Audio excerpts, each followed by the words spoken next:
Hello, and welcome to the first and inaugural episode of the If You're Listening to This, We're Probably Dead podcast. A podcast where we each week cover a different genre film, from sci-fi to thriller to horror. I'm here joined by my co-host. Hi guys, I'm Charlie. And I'm your main host, Niall Beckwith. So, Charlie, what did we watch this week? So, this week we watched a film called Countdown. It is a kind of a silly little horror film.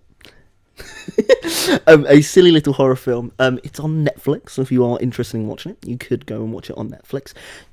We would recommend that before you listen to this podcast, join us in our despair. We'll get into our despair in a moment, but yeah, please, Charlie. So this film is called Countdown. It's a very, how do I word it? Not very good film, I'd say. Yeah, I'm going to have to second that with you, Charlie. I would say that I was counting down the minutes until this film was over. That's a very funny little Producer Louis hasn't seen this film. By the way, we should introduce that we have Producer Louis in the room. If you want to say hello. Hello. Producer Louis is standing by to answer any questions that we might have, any queries. He's the man with the laptop, and we're very grateful that he's here. But yeah, I just thought it was just a bad time. It was just a bad fucking time. Like, there's no one in this film I would say is that likable either. No, what I'll do is should I tell the little plot of the film? We'll give Charlie, if you give a synopsis. I'll give you guys a little rundown of what the film's about. So the film is kind of like it's like a death app. Like, that's what I feel like the film was kind of known as. Because I remember when the film came out. Do you know when the film came out? Is it 2019, Producer Louis? I think it's 2019. I think it got released. Do you know what? I do know this. 15th of May, it got its final in-theaters release from the Israelis. And that was just after COVID, so I can't imagine it did numbers in Israel. It was 2019, is that correct? Yeah. Yeah. So I remember I was going to go see this film in cinema, and I got about... Is that with your Cineworld Unlimited card? It is with my Cineworld Unlimited card. The black card. The black card, sorry. I get 25% sorry, off. I forget, it's the black card. Sorry, Charlie. Yep. But I was going to see this film in cinema when it came out, and I was going with a few friends, and I got about halfway to the cinema, voice break there, halfway to the cinema, and then one of my friends was ill, so I had to turn all the way back, and my dad had to drive me all the way back because I didn't drive at that point because I was a young little boy. Shouldn't have said it like that. It sounded a little bit weird. Did sound a bit dodgy. Right? Yeah. It's very much like a app that people download, and it tells you when they're going to die. Like, the film opens with their... Can I just say this? Like, I know we're going to go more into the plot, but even the concept of it, if someone came up to me and said, like, oh, this app says, like, when you... I just wouldn't fucking chance it. No.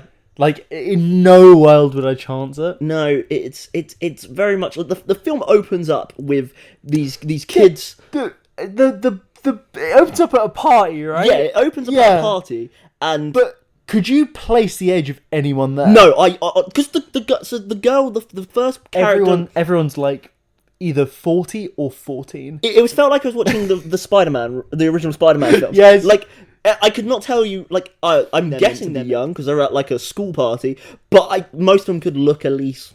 40, in their 30s, 50, some of them. But like the main character, not the main character. You think she's the main character, but spoiler, she dies first. She doesn't want to download the app. Guys. She doesn't want to download. The one thing I will say, I'm sorry. I'm getting. We'll carry on, but yeah. This is a horror film, and 5 people die. It's only 5. No, it's no scary deaths. There's no. All deaths are kind of off screen. It becomes a bit like.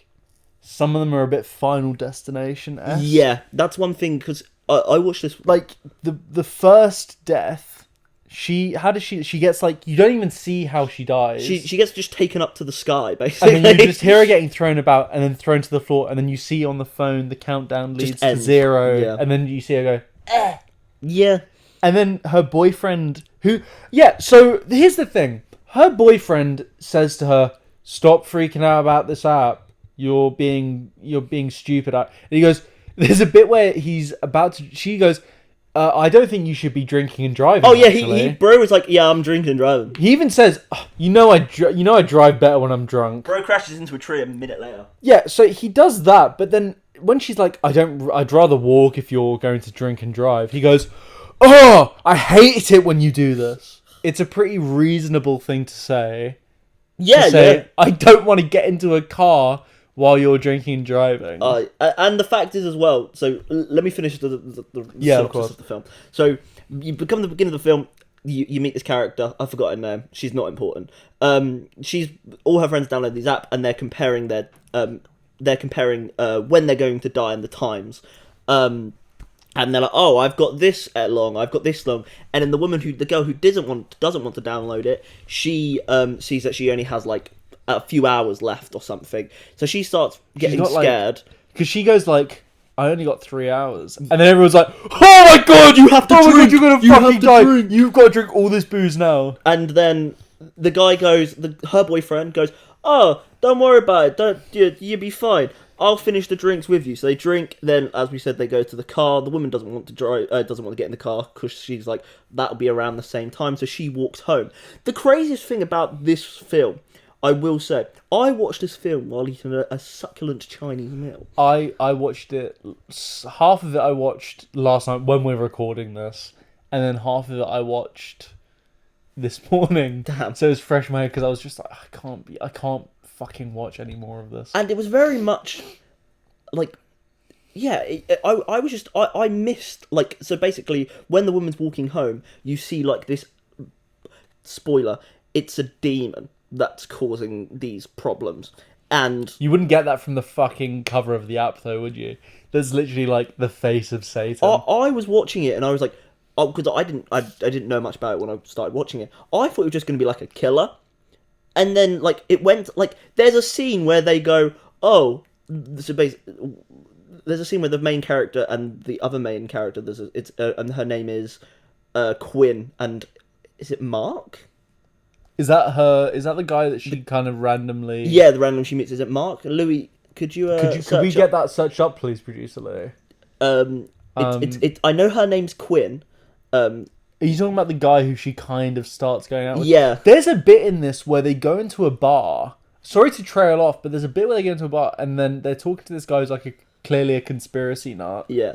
And Lou, you can talk. Producer Lou is allowed to talk. Matt. I said Mark. So what's his name, Lou? Jordan Calloway. No, Matt Monroe. Okay, Matt Monroe. That's kind of a badass name. So there's a bit in this where they go into a bar where Matt and Quinn first sort of are getting accustomed to each other. Yes. And then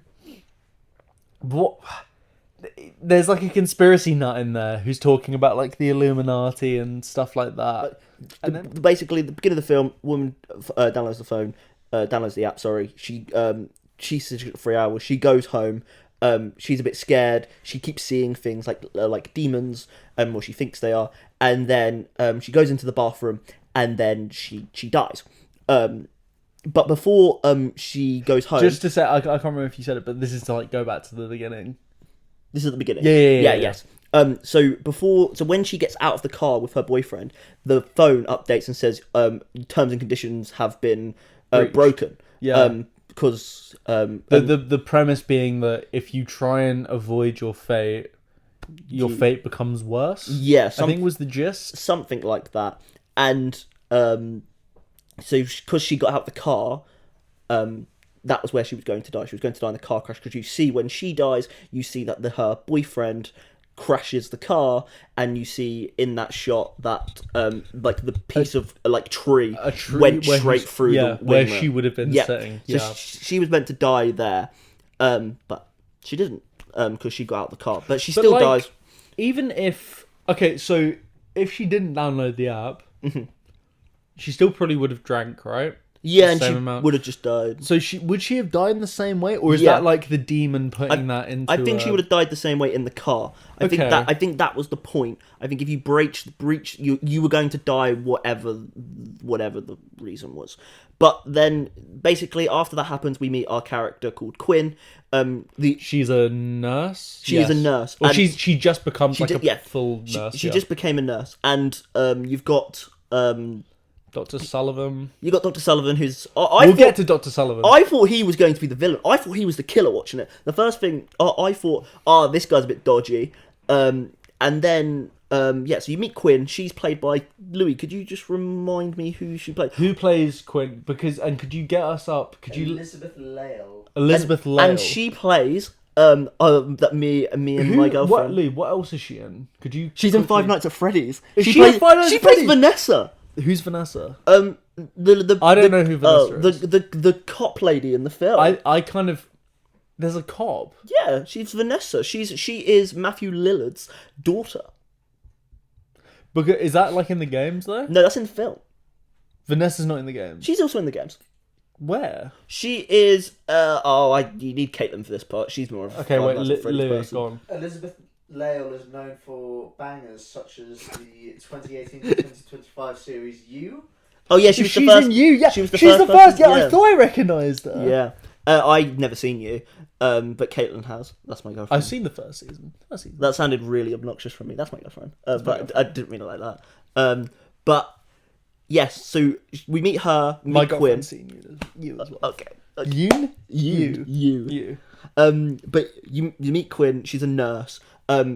Is she called Quinn in? Yeah, she's called Quinn. In You as well. I have no idea. Can you find out, Louis? I think there's someone in You called Quinn. No way, is it the same character? You and Victoria Pedretti plays Love Quinn. That's what I'm thinking of. I think that's season But 2. Elizabeth Lale plays Beck. Beck. Plot twist? Is there a plot twist here? Could be. Who knows? Same universe, maybe. But yeah, so she meets the boyfriend of the woman who died first in the car crash at the beginning of the film, and he's talking about how he downloaded the app and he's going to die in surgery. At this point, 12 hours. He's going to die in the surgery that's meant to happen, and the woman's like- kind of like, "Oh no, you'll be fine. Don't believe it's just." He just an kind of app." goes like, "Nah, fuck that. Yeah. I'm not messing with that." and he's shit. like, "I don't want to deal with this shit." But then But then you meet. Then she goes back to all her nurse people, and they're talking about the app. And how does she get it though? Because does he send it to her or something? Yep. So all the nurses download the app, and you've got Dr. Sullivan who's like, "Oh, I'm going to live to 90 because I run 6 miles a day," and another guy 93. So 93, sorry. And then another guy's like, "I'm going to live till 80," and Quinn's very much at first like, "I'm not downloading the app, And then she does that. She does download the app, and she sees she's got like 3 days left, and she's like, "Oh, that's weird." But she doesn't really think about it at first. Then she goes home and she needs to get a birth certificate from her parents because her mother is dead. That's important. So we find out her mother is dead, and she doesn't seem to have a very good relationship with her younger sister. Yeah, so she goes into her house, and then there's a... I understand that we are just summarising it, but we will get more into a discussion about it. I feel like we're going... This is the first episode. Give us a break. Calm down, everyone. But there's a bit where she goes into her house to get this birth certificate. She's like, "There's someone in here. I can hear someone." She goes into the cupboard, and her sister is hiding in the cupboard. Oh, with a man! With a man. Her sister looks maybe 12. 14. 12, 13? Yeah, I would say... Within that around that range. age. But she's in a cupboard with like a guy who looks about 30. Oh, I'd But say I he looks think about that- 20. I'd say he looks around. But he's supposed to be, He's meant to I be would older. assume, like Yeah. a couple of years older than that. Yeah. But he looks older. He looks a lot older. And then she's like, "Oh, I don't want to be seeing you with that guy again." And she was like, "You're not my mum. Mum's dead." And it was like, "Oh!" So you find out her mum's dead. And then she grabs her birth certificate, she goes home, and then her dad says, before she leaves, "Oh, do you want to go see the mum's grave in 3 days?" And then she thinks, "Oh, that's weird. Like, in 3 days is when the countdown says she's going to die." Supposed to die, actually. And that's going to be at the same time when she goes to the grave. Then she starts seeing a little bit of spooky things. She sees a few demons. She starts freaking out. She tries to delete the app. She can't delete it. She runs over someone. Hold on a minute. Oh, we forgot. She goes to Tom Segura, who runs Dick's Mobile. Dick's Mobile, yes. The best character in the film, in my opinion. Who goes like... There's a person who comes in... I think they're trying to do like a Karen thing. Yes. And she's like... "Oh, well, I'm not happy with this phone." And she like throws it on the camera. You're like, "Do you typically put it down like that?" No, my favourite line He's is... like being really snarky. Yeah, my favourite line is when she goes, "Can I speak to your manager?" And he goes, "Yes." And then he so- just spins he around walks and goes, turns, yeah. "I'm the manager." And it's a little bit like, yeah, this guy kind of has a lot of charisma. So it's like, it's kind of funny, but it's also like, it's But also then very she goes stupid. She goes like, you just lost a customer. As if he would care. Yeah. As if he'd give a fuck. And he And- goes like, okay. Then he basically Quinn goes to the guy, goes, "Can you get rid of this app?" He goes, "Oh, it's not working. I can't get rid of it." Then he goes, If you haven't caught on yet, by the way, this film is phone bad. "Yeah, Phone evil. Phone bad evil. demon evil." Then she just gets a new phone. She goes, "I just want a new phone, new number, new everything." He goes, "Cool." Gives her a new phone. She literally just unboxes it immediately, and the guy's like, "Oh, you haven't even paid for it yet.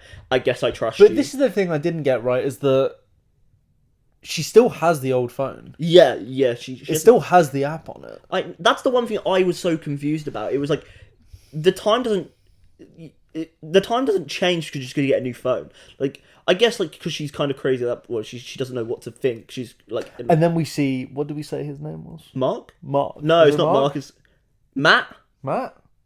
Producer, is it Matt Producer or Mark? Louis, this is your job. I'm pretty sure it's Matt. Matt Monroe, is that his name? Matt Monroe. I think. Matt Monroe. Or was it Mike Monroe? Matt Monroe. Badass name. Have we got? Is it Matt Monroe? Tis Matt Monroe. Tis Matt Monroe. So then we see Matt Monroe come. We think this guy's just a side character. Yeah. Maybe he's just an NPC. Well, I just think he's like an interesting. He's a background character that wants a little bit more to do because he's a little bit more jittery. And then so she walks up with the phone, And and then he- Matt goes up and goes, "What app was she talking Yeah, about?" and then it cuts, and then we see this demon in the woman's car, and then you get a jump scare. Should we talk about the demon design? I thought it was pretty cool. I fucking thought it was so stupid. You know, it was all. Oh, you thought it was stupid? I thought it looked so bad. Oh, it was all practical makeup, by the way. That's great. I love it, but you don't see any of it. No, you don't. But I did think it was maybe it has horns. Who knows? It was. I would say it was kind of a cool design. I feel like there's so much more you could have done with it though. I don't know why is it covered in a shroud. The film kind of You gave see me its the vibe. eyes. The now film. and again. I don't know if you've seen it. Smile. I've seen Smile. Oh, in fact, me and producer Louis watched Smile one night. It gave me just like a shitter smile. I think let me if you want to hold because ladies and gentlemen, we are using one microphone for this because I can't find mine. But I think I want to say I think I gave Smile like a 3.5. You really liked it. Oh, I gave it 3. So in fact, but you know what? That means I'm gonna have to bring it up to a 3.5 because I think it was fun. I found Smile fun. Yeah. In a way that I didn't find this fun. Yeah, we will go on our opinions on the film later, but it was very much a. We'll reveal how many bags in the words of on cinema at the cinema.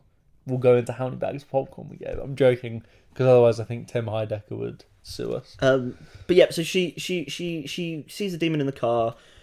She nearly hits someone with the car, and then Matt comes out and he saves her from having a fight with a guy, which was kind of out of nowhere.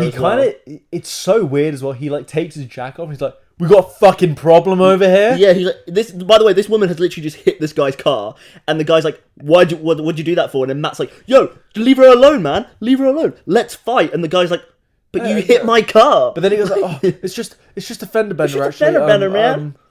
So weird.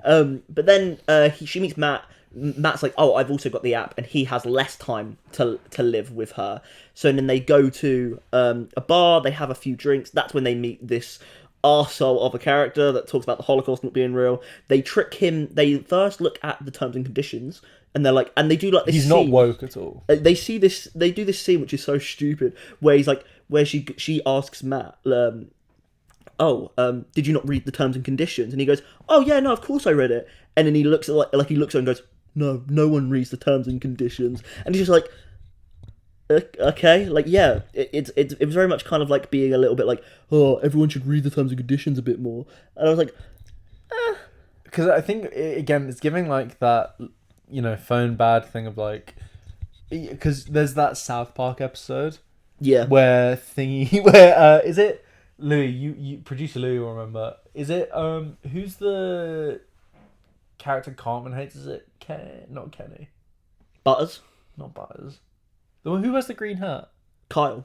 Kyle, where Kyle doesn't read the terms and conditions, and he ends up in a human centipede, Uh, and everyone's like, "No, you don't read the terms and conditions. Everyone reads terms and conditions. I didn't agree to that." It was giving like a bit of that. It felt like it was trying to be a little bit snarky. Is that the kind of word? I would say snarky is the right word. Yeah. But then they trick the guy. They see the terms and conditions, and then they immediately go, oh, "It's a demon!" And as soon as they said it's a demon, I I looked at my girlfriend and I just went, "Oh fuck."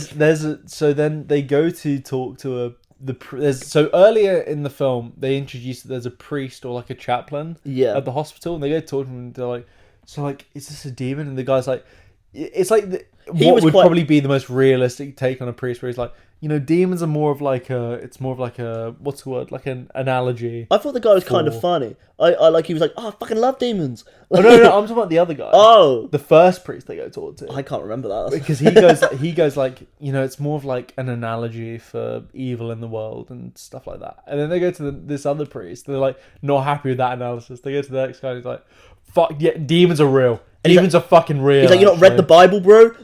He said the Bible's like the best graphic novel ever made. And the guy just kept talking about demons and how much he loves demons, and he's like, "Let's fight demons." He's like, "Oh, but you need to find out how to break the code.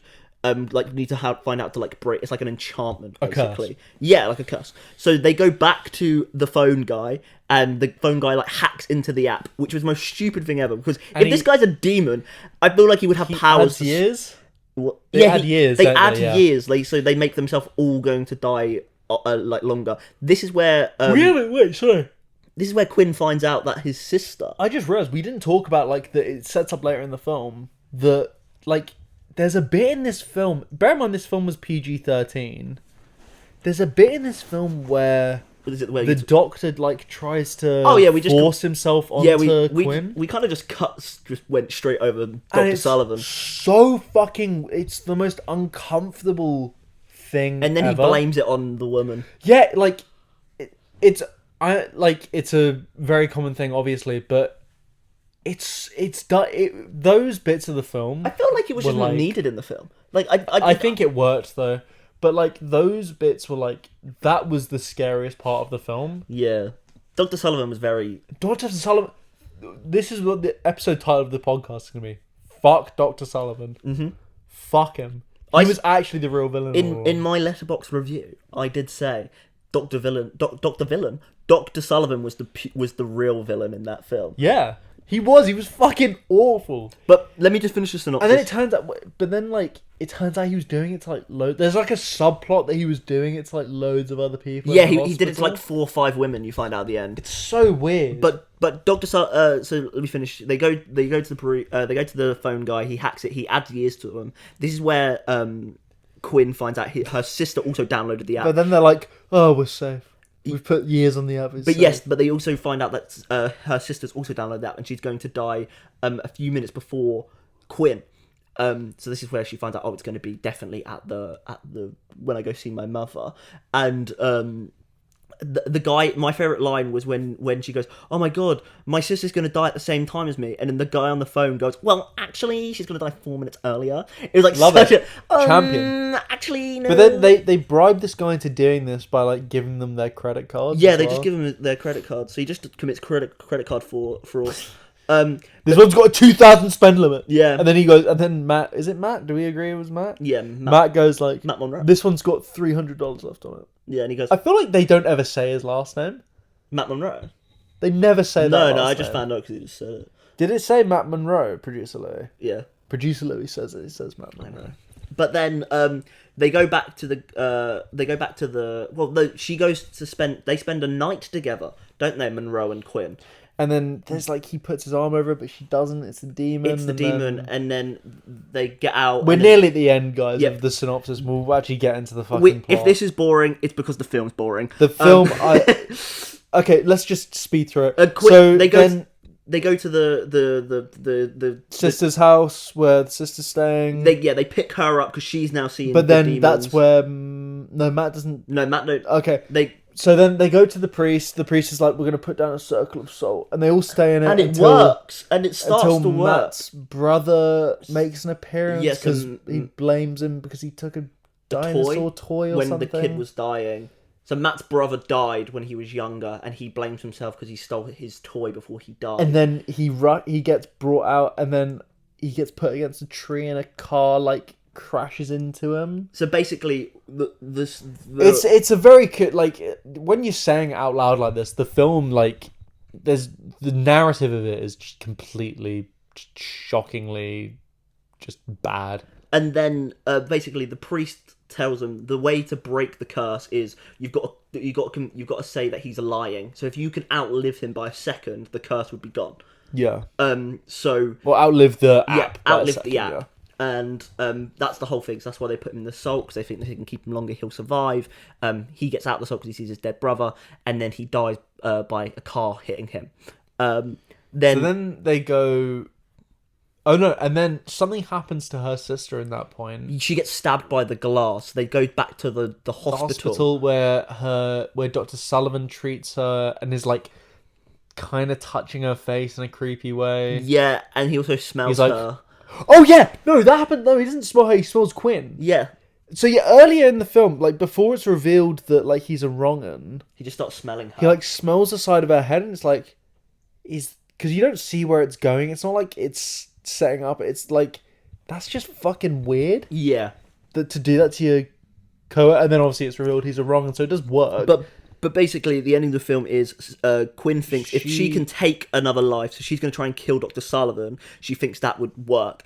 But the demon's trying to stop her, so he's trying to save Dr. Sullivan. Demon likes Dr. Sullivan. Likely thing for a demon to do. And then the way she does it is she gives herself morphine. So she kills herself. But she so then writes on her arm how to save herself. How to add Narcan, but you never see her do that. You see at the beginning of the film. No, you see someone use Narcan, but I'm saying you never see someone see her right on her arm. No. So it's just like, I feel like you would have seen her do that. But also, so she died. And then the demon lost, and then the demon like turns to ash or something. And then she comes back alive, because her sister injects her with, what was it, Narcan, which is like to just make those of you who don't. I think a lot of people know what it is, but just for those of you who don't know, Narcan is like it blocks opiates from getting to the brain, and sort of just means that. It doesn't reverse the effects of drugs, but it means that you have more time to save someone who's having an overdose. And that's the ending of the film. Literally. No, then they go to the grave. Oh, and then she's like, they go to her mum's grave, all the family. And then, like, she checks her phone, or her phone buzzes, like, countdown 2.0 installed. Is installed, so it's coming again. It's setting up like a sequel, and there's a post credits of like the guy from Dick's Mobile getting like fucking murdered for some reason. Yeah. And that's the ending of the film. So, should we give some opinions on it? Give some opinions. Charlie, do you want to start? No, you start. Okay.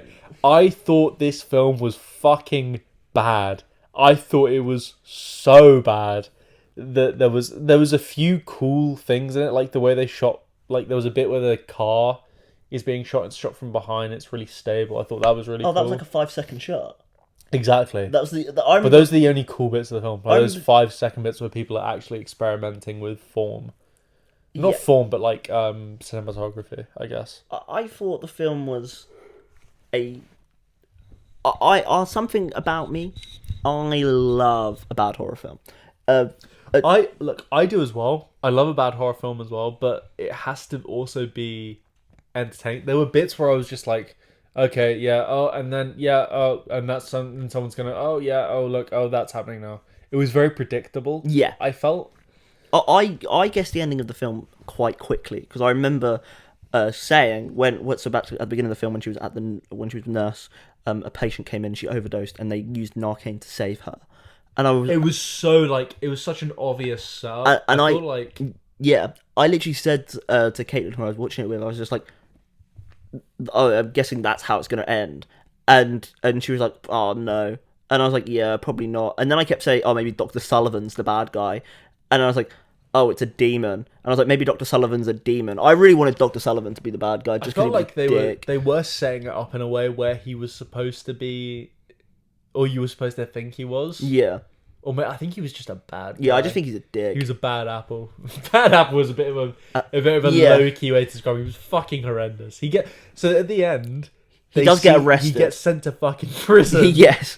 For like, it's something like 4 women come out and say, there's a bit. It's when they go back to the hospital when Quinn's sister is bleeding, where there's another nurse who you see previously, and I see like, he's done it to me. Like, if you go for him, I'll fucking go. I'm with you. Which is nice to see, but I feel like you can. I think just it would have been more interesting if he was the villain. Yeah, it felt like there was. It was a cool like concept. I feel like the phone app that gives you a countdown and you're trying to beat it. I just think they just didn't do much with it. Also, it's a horror film and 5 people die. I want more deaths. I would like a few more. I want more deaths. I want at least 10. Like I think it was too. Let's ask producer Louis. Louis, what is your like? If you're watching a horror film, right? What is your like amount of deaths you're hoping for?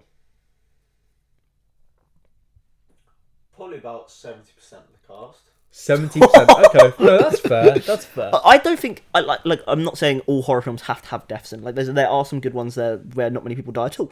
But with that film, because it was very much I don't think it was written to be a spectacular horror film. It felt like they wanted to do that kind of like a bit of comedy and a bit of horror in as well, but it just didn't mix very well. The comedy wasn't that funny. Like there was some fun. Like, was there comedy? I don't know if it was comedy. No, but I feel like they tried to do comedy.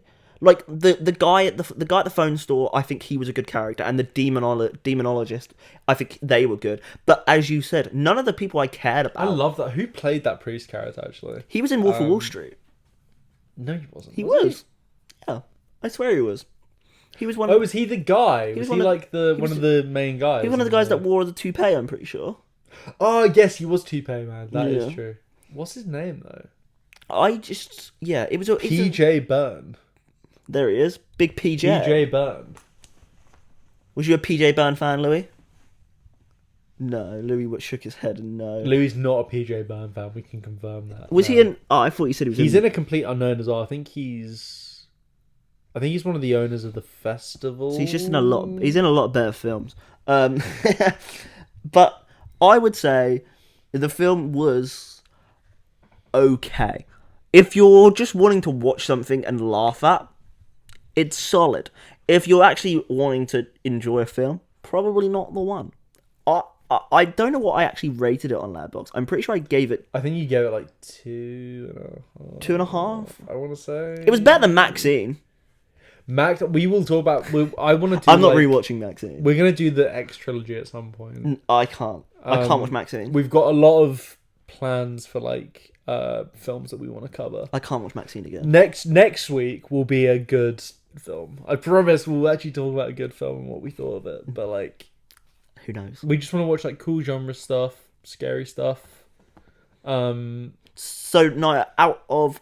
what we're gonna do is we're gonna do a 5 skulls out of 5. No. 2 skulls out of 5. Every time we watch a film, we're gonna make a leaderboard, and on the film we're gonna rate. So we're gonna have our favorite films. So this is top of the leaderboard. So currently, sadly, Countdown is number 1. It's the best one we've watched so far. But that's just because it's the first one. But what are we gonna give it? What would you give it? Like out of 5 right now. The more I think about it, the worse I think it is. So I'd probably give it 2 stars. I am gonna keep up with what I gave it on Letterboxd. I'm gonna give it a 1. Damn. There was not a moment of joy I got out of it, apart from when I was laughing with like when people go, "Wait, there's a demon there!" And then like shit like that, I was like giggling to myself. I wanted to see more. I wanted to see more deaths. I wanted more gore. I wanted more. Yeah, and none of the deaths were gory. No. I don't think I saw any blood. Because it was PG-13, man. Oh, was it? Yeah. Oh. It was like a horror film for toddlers. Yeah, I wouldn't recommend it. I wouldn't recommend it, lads. We are not. This is getting a certified not recommendation from Charlie.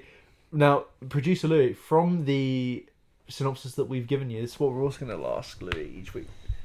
We're going to ask him, would you watch this? It is a resounding no. It's a resounding no, ladies and gentlemen. No. Who would have thought that, huh?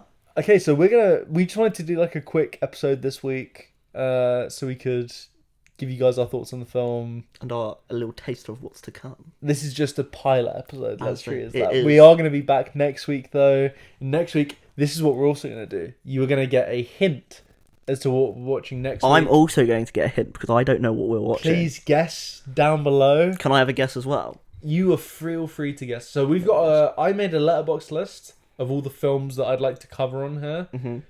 Horror films, thriller films. Is it going to be a good film or a bad film? I don't know. I'm about to shuffle. Oh, we're shuffling. And then I'll give you like a... Give me... Can I have 3 guesses of what it is? Yes, but I won't tell you on here. Yes. If you've gotten it right. Okay, so... You ready? Yes. Okay, that's... Okay, wait. Okay. Okay. I'm very fucking happy with this. Okay. Is it... It's a thriller, I'll say that. Is it something that came out since 2010? Yes. So a year later, 2011. Is it a animated film? No. I've fucked myself here, haven't I don't think there's many animated horror films. So. Is there an actor that I know that's in it? Can you tell me the actor in it? Yeah, I can show you him. Yeah, no. You've definitely seen him yourself, Neil Mescal. Right. Well, if anyone knew, anyone guess in the comments. It's a 2011 film starring Neil Mescal. Don't Google it. Don't be a coward. Take a guess. Leave it in the comments. It is a. I'll give you the genre. Yeah, it's okay. It's a crime thriller. That's all I'll say. Oh. Then it goes into some other aspects as well. Nice. But it's a very good film. I've seen it multiple times. Just a quick one, Niall. Yes. What film would you recommend someone to watch right now? My recommendation of the week? Recommendation of the week. Okay, so I recently watched, due to my girlfriend's suggestion, so thank you, Some Like It Hot, starring Marilyn Monroe, and it's also got Tony Curtis and Jack Lemmon in it. It's a Billy Wilder film from 1959. It still holds up. It's so fucking funny. It will make you laugh. It's really romantic. It's really lovely. Marilyn Monroe is great in it. She's like so funny in it. But yeah, Some Like It Hot is my recommendation for the week. Nice. And Charlie, what would your recommendation for the week be? Oh no, you're the one that recommended. No, we did both do recommendations. Oh, no. We both do recommendations. That's caught me off guard. I don't know. Producer Louis, give me a help. Long Legs. I've seen Long Legs. Yeah, I recommend Long Legs. That's a good film. I really enjoyed it. I watched that film and a few times, I think now. No, I've only seen it once. I don't know why I just lied to you guys. So Long Legs you recommend it? Yeah, Long Legs. That's an actual good horror film. And it's actually quite creepy. I remember watching it and I did get a little bit spooked. I saw it in cinemas. It freaked me out. It is a little bit spooky. But don't watch it, I will say this, don't watch it on Prime because they have changed. I rewatched this recently with producer Louis and our company director Jack Brown. So our company director Jack Brown, who's the head of this company who produces this podcast, and producer Louis, who is like Jack's, like, how would you describe it? Like, you said like an under right hand man, like a goon almost, a concubine. So watch it with them, and they've changed the intro song on Amazon Prime for Long Legs from what it was, and it doesn't hit as hard. So if you're gonna watch it, find another way to watch it. Buy a physical disc and watch it. It's very good though. Nice. But yeah, I think we're gonna leave it there for now. Next week, yeah, we're watching a 2011 crime thriller horror starring Neil Mescal. It's also got the voice actress for the Duchess of Toussaint from The Witcher 3 Blood and Wine. You're just naming people at me right now. Leave your guess below. We'll see you next week. I've been Niall. I've been Charlie. And this has been the If You're Listening to This, We're Probably Dead podcast. Thank you so much for listening to our inaugural episode, guys, and we'll see you next week.